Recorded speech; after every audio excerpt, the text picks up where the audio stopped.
Disparue dans la nuit du 15 au 16 décembre 2020, Delphine Jubillard n'a plus donné signe de vie depuis plus d'un an. De nouvelles révélations d'un ancien codétenu de Cédric à la prison de Toulouse-Seyss pourraient toutefois venir bouleverser l'enquête. Une mystérieuse voiture blanche qui aurait servi à déplacer le cadavre de l'infirmière, actuellement incarcérée à la prison de Toulouse-Seyss depuis le 18 juin 2021, Cédric Jubillard aurait avoué le meurtre de son ex-femme Delphine à l'un de ses codétenus. Placé à l'isolement dans une cellule individuelle, le peintre plaquiste aurait néanmoins réussi à nouer une amitié avec un autre homme incarcéré dans ce même centre pénitentiaire. Ensemble, les deux détenus auraient même réussi à discuter longuement, notamment sur la disparition de l'infirmière Déalbi. Choquée par les confidences du peintre plaquiste de 34 ans, l'ex-détenu désormais libéré aurait décidé de raconter les propos de Cédric aux enquêteurs chargés de l'affaire.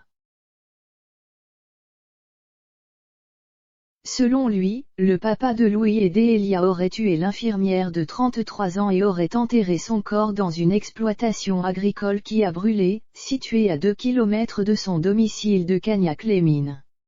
Le peintre plaquiste aurait également avoué avoir été aidé par deux amis pour transporter et dissimuler le corps de Delphine Jubillard la nuit du 15 au 16 décembre 2020.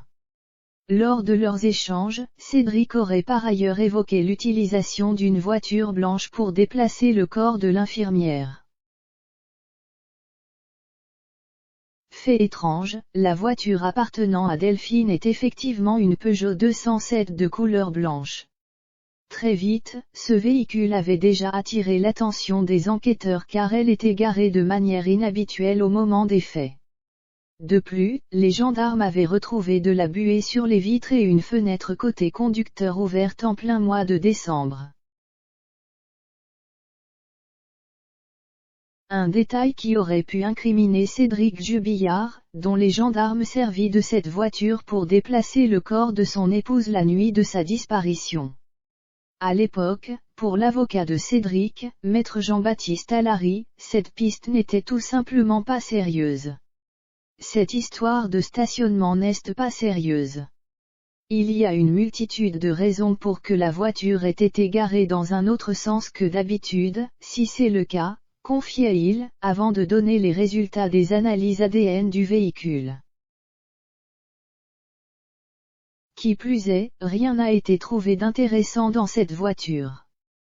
Pas de terre, de boue, de traces ADN de Delphine dans le coffre, ajoutait l'avocat pénaliste dans les colonnes de Midi Libre suite aux récentes déclarations de l'ancien codétenu de Cédric. Les deux personnes suspectées d'avoir aidé le peintre plaquiste à enterrer Delphine ont également été interpellées le 15 décembre 2021 par les gendarmes.